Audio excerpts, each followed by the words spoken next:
मुन्नी बाई और चंगीलाल दोनों बागेश्वर धाम गए सागर से। पत्नी ने नारियल बांधा कि हमारे पति की जितनी अलाय बलाय है वो सब भग जाए।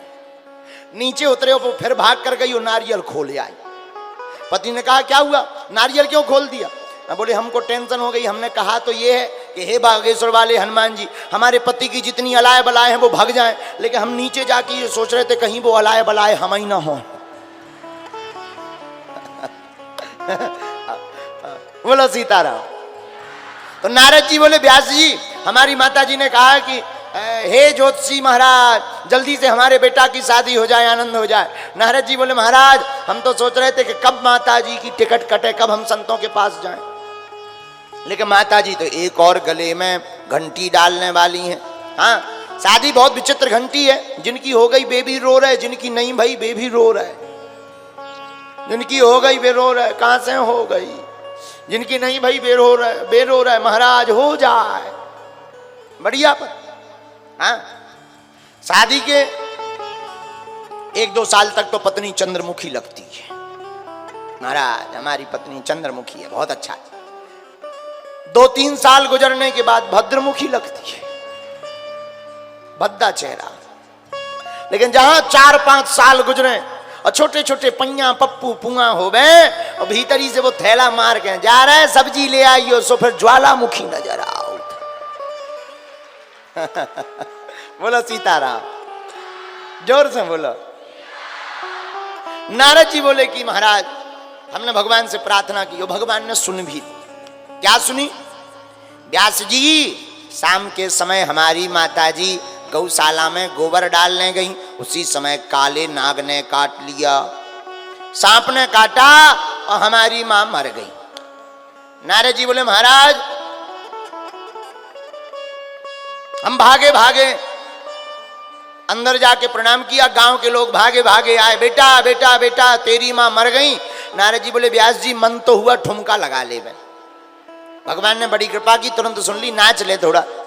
लेकिन मन में सोचा अगर नाचेंगे गांव वाले कहेंगे बताओ ये कितना पागल लड़का है, मां मर गई है ये नाच रहा है।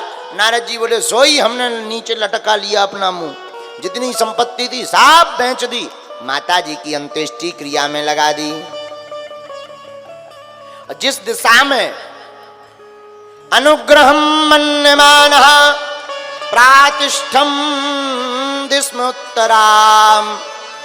आहा, जिस दिशा में महात्मा गए थे भगवान का अनुग्रह मानकर हम भी संतों की तरफ चल पड़े। जिस दिशा में वो संत गए थे, पर संत तो मिले नहीं, वो तो बहुत पहले चले गए थे। आहा, लेकिन हम गए। नारद जी कहते महाराज चलते चलते थक गए, सोई एक सरोवर में स्नात्वा पीत्वा हृदय, जलपान किया और बैठ गए।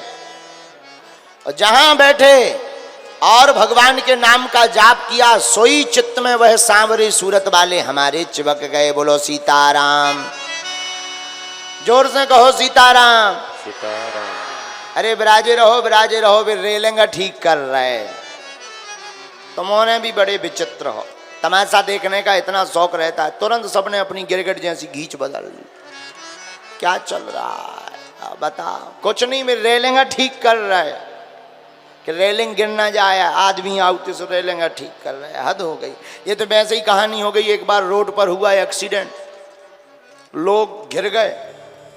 चंगीलाल की साइज थी 3 फीट की। अब बेचारे को दिखे ना कि एक्सीडेंट किसका है। उसने एक युक्ति सुझी, उसने जोर से चिल्ला के कहा हट जाओ हमारा बाप है वो, हट जाओ हमारा बाप है वो, हट जाओ एक तरफ। तो जो रोड में जो वहां घेरे खड़े थे उन्होंने रास्ता दे दिया कि आओ, लेकिन जब नजदीक जाके देखा सो गधा मरा पड़ा था।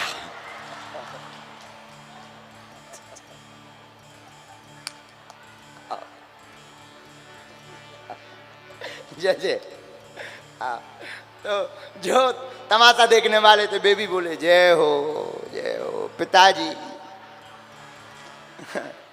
पिताजी चंगीलाल बोले ये नहीं है, डिस्टर्ब हो गया है, गलत जगह आ गए।